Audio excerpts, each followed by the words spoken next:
Hello everyone, welcome on our YouTube channel teaching warrior. मेरा नाम है दीपिका और मैं आपको करा रही थी ईवीएस के most important MCQs.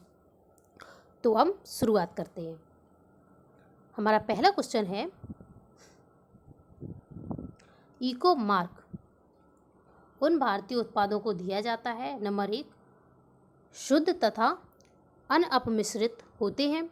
Number 2, protein समृद्ध होते हैं। नंबर 3, पर्यावरण के लिए अनुकूल होते हैं। नंबर 4, आर्थिक रूप से व्यवहार्य होते हैं।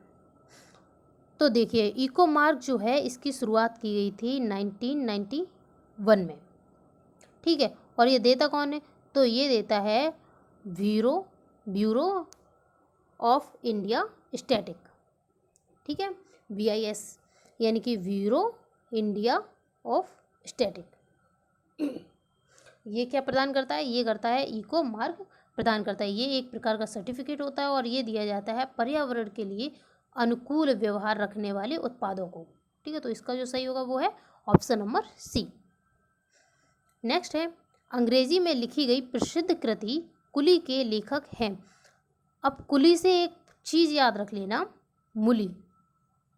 मूली याद रख लेना। इससे याद रख लेना मुल्क राज आनंद। ठीक है, तो इसका जो ऑप्शन सही होगा वो है बी। नेक्स्ट, माउंट एटना ज्वालामुखी किस प्रसिद्ध द्वीप पर स्थित है? Number 1, Lipari. Number 2, Sicily. Number 3, Corsica. Number 4, तिस्कार्न दी कुन्हा। तो ये जो एटना ज्वालामुखी है, ये एक प्रकार का, पहले मैं आपको बता दूं कैसा है, ये एक प्रकार का सुसुप्त ज्वालामुखी है। कैसा ज्वालामुखी है? सुसुप्त ज्वालामुखी है। ठीक है, और ये है कहाँ, किस द्वीप पर है? ये द्वीप है सिसली द्वीप। और कहाँ है? ये है इटली में। इटली से एटना याद रखना, इटली से एटना इटली में है। और कैसा है? सुसुप्त ज्वालामुखी है। तो इसका जो ऑप्शन सही होगा वो होगा बी। नेक्स्ट,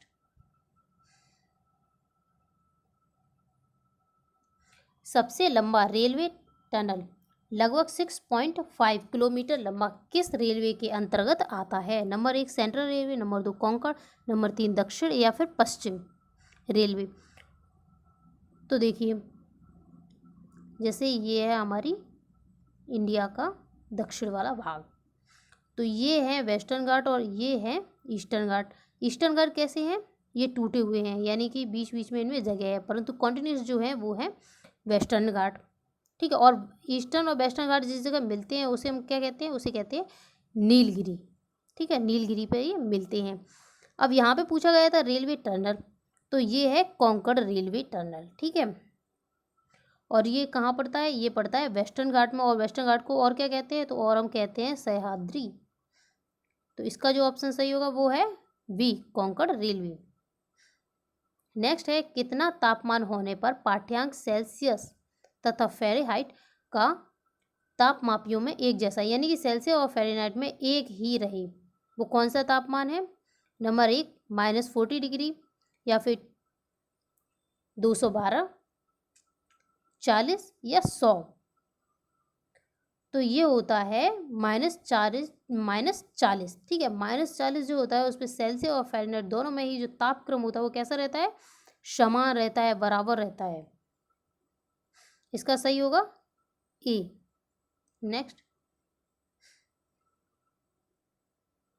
भारतीय संविधान की व्याख्या की जाती है, यानी कि जो भारतीय संविधान है उसकी व्याख्या कैसे की जाती है? उसे उदार कहते हैं, ठोस कहते हैं, या फिर उदार एवं ठोस दोनों का सम्मिश्रण है, या उपयुक्त में से कोई नहीं? तो हमें इसमें बताना है कि संविधान के बारे में। तो हमारा जो संविधान है, ना तो वो ज़्यादा ठोस है और ना ही वो कैसा, ना ही ज़्यादा लचीला है।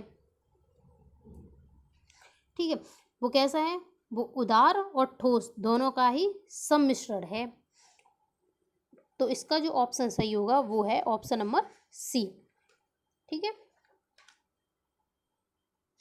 अब अगर संविधान की बात आती है तो कुछ चीज़ें हमेशा याद रखना। अपना जो संविधान है वो विश्व का सबसे बड़ा, यानी भारत का संविधान वो विश्व का सबसे बड़ा संविधान कहलाता है। और कैसा है, हमें ये अपना जो संविधान है वो लिखित संविधान है, सबसे बड़ा लिखित संविधान है। ठीक है। और अलिखित संविधान कभी भी पूछा जाए तो वो कहाँ का है, वो है यूके का। अब संविधान में कुछ चीज़ें और भी हैं, जैसे कि अगर पूछा जाए शुरुआत में भाग कितने थे, तो शुरुआत में भाग थे 22। अब वर्तमान में कितने हैं, तो अब हैं 25 भाग, ये याद रखना है। 22 से कितने हो गए, 25।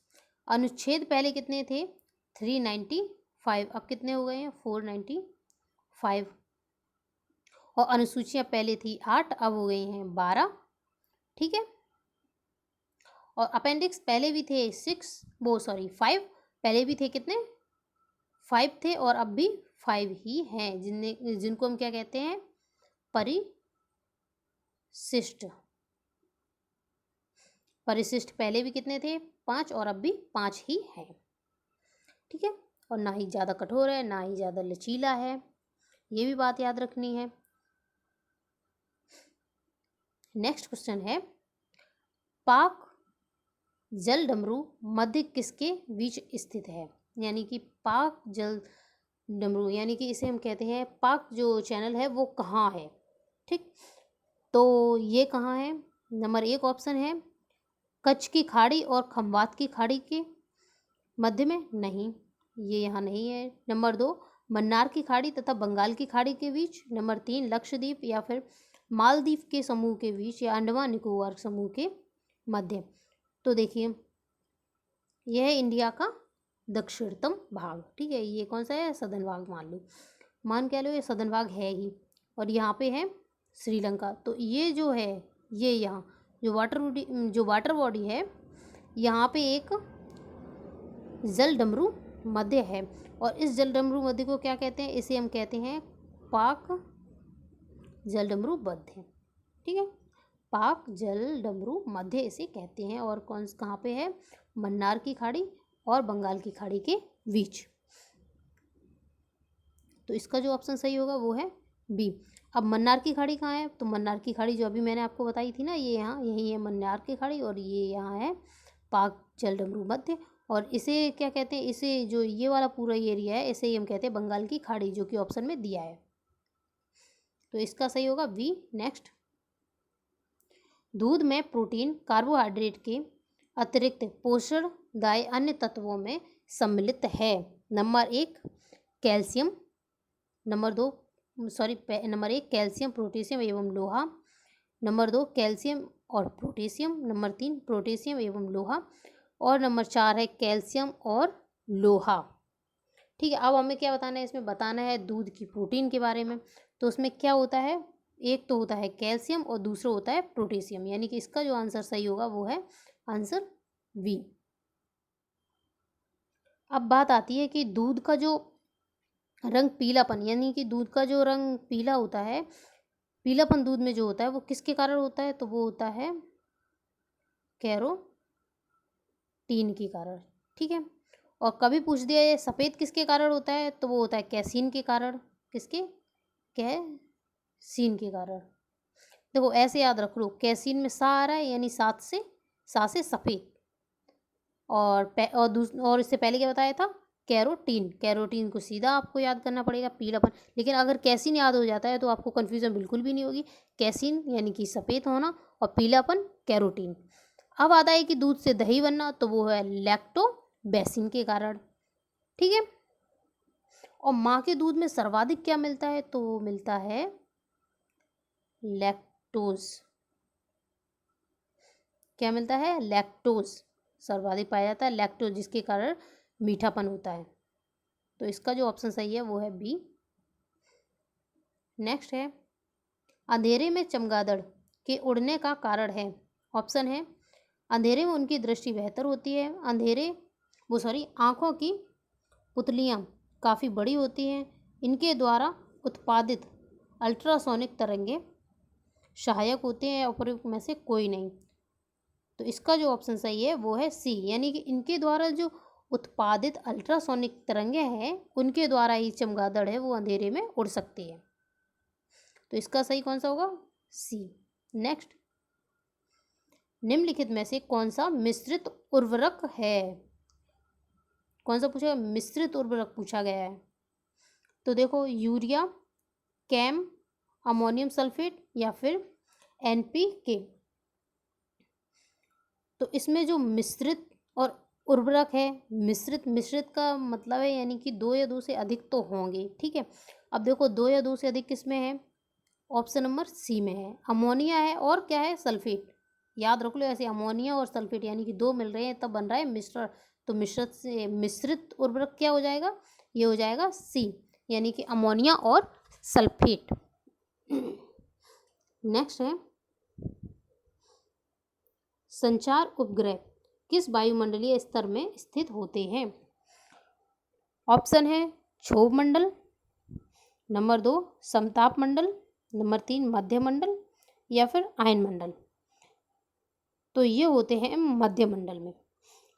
अब आपको बता दें कि वायुमंडल में परतें कौन कौन सी होती हैं। सबसे नीचे होती है ट्रोपोस्फेयर, फिर आती है स्ट्रेटोस्फेयर, फिर आती है मेसोस्फेयर, फिर आती है आयनोस्फेयर, फिर आती है एक्सोस्फेयर, ठीक है। यानी कि महामंडल, इसे कहते हैं हम लोग क्षोभ मंडल, इसे कहते हैं समताप मंडल, इसे मध्य मंडल और इसे आयन मंडल और इसे महामंडल। इसी क्रम में होती हैं। ये क्रम कई बार पूछा जाता है तो प्लीज़ आप इसे याद रख लेना। और अब बता दें आपको कि क्षोभ मंडल के बारे में जो पूछा जाता है कि जितनी भी वातावरण से संबंधित यानी कि वायुमंडलीय जितनी भी घटनाएं होती हैं जैसे कि जलवायु संबंधित, वो किस में होती हैं?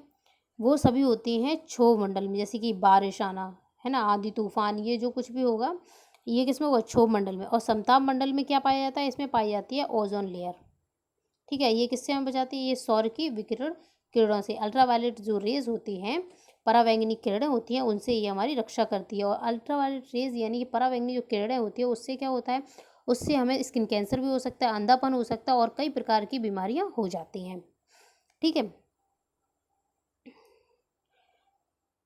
और फिर बात आती है आयन मंडल की। तो आयन मंडल से आप याद रखना जितनी भी रेडियो रेज जो होती हैं जिसके द्वारा हम लोग रेडियो की जो रेडियो सुनते हैं वो किस मंडल से या फिर किस माध्यम से आती हैं? तो वो आती हैं आयन मंडल से परावर्तित होगी, ठीक है। परावर्तित किससे होती हैं? आयन मंडल से।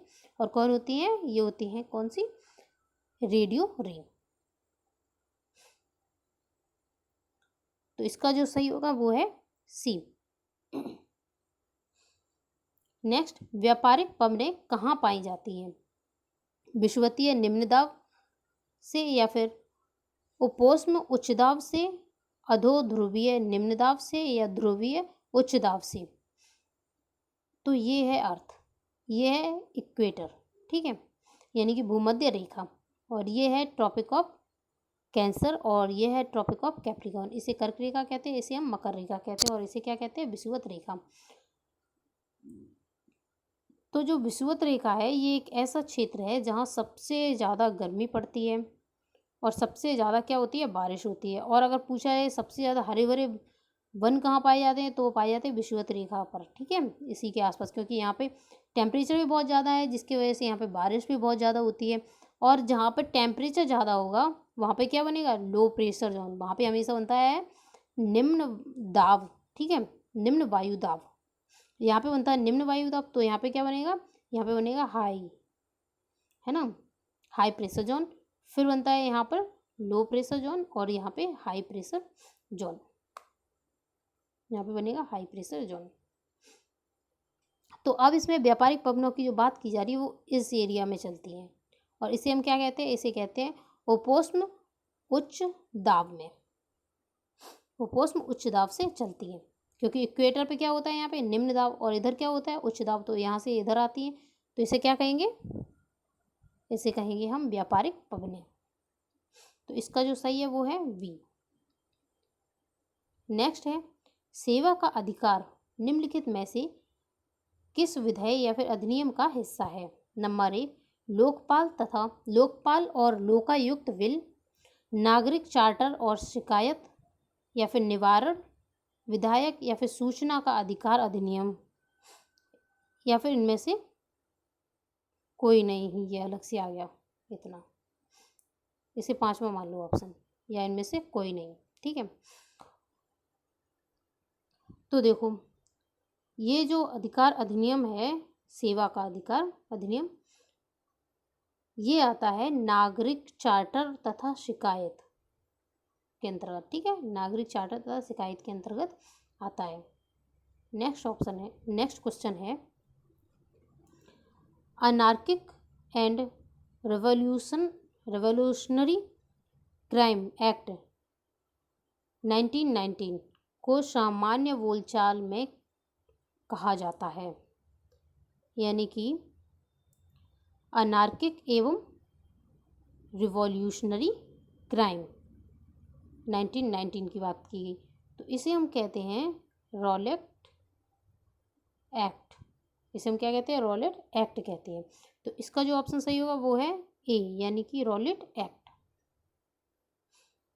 नेक्स्ट है निम्नलिखित में से कौन सा देश विश्व का सबसे बड़ा ईंधन काष्ठ का उत्पादक देश है? नंबर 1 रूस, नंबर 2 भारत, नंबर 3 इंडोनेशिया या फिर नंबर 4 चीन। तो ये है भारत, हमारा प्यारा भारत विश्व का सबसे बड़ा ईंधन काष्ठ का उत्पादक देश है। ठीक है, तो इसका जो सही होगा वो है ऑप्शन नंबर बी। तो आज के ये क्वेश्चन कंप्लीट होते हैं। आई होप ये आपको पसंद आए होंगे। अगर ये आपको पसंद आए तो प्लीज़ लाइक कीजिए, शेयर कीजिए एंड सब्सक्राइब कीजिए। And thank you for watching.